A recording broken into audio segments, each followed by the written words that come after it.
Nagbabala ang Philippine National Police laban sa paglaganap ng AI-generated content at scripted video sa social media na maaaring magdulot ng maling pananaw laban sa kapulisan at kalituhan sa publiko.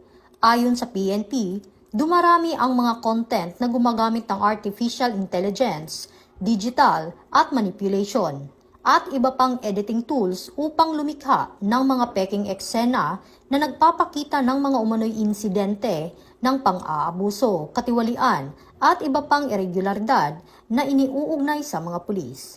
Binigyang diin ng pamunuan na ang ganitong uri ng nilalaman ay maaaring makasira sa tiwala ng publiko at magpalaganap ng misinformation, lalo na kung ang mga video ay ginawang magmukhang aktwal, lehitimo, at ganap sa tunay na presinto o police operation. Pinaalalahanan din ang publiko na maging mapanuri sa mga napapanood online at tiyaking beripikado ang pinagmumulan ng impormasyon bago ito paniwalaan o ibahagi.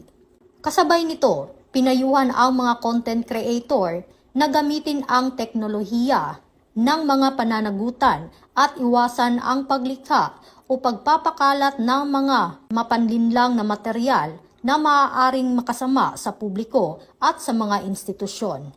Hinihikayat naman ang mga mamamayan na agad i-report sa kinauukulan ang mga kahinahinalang video o post na posibleng bahagi ng misinformation o digital manipulation. Paalala ng PNP, ang teknolohiya ay dapat gamitin para sa tama at responsable nitong layunin, hindi para sa panlilinlang at pagpapakalat ng maling impormasyon.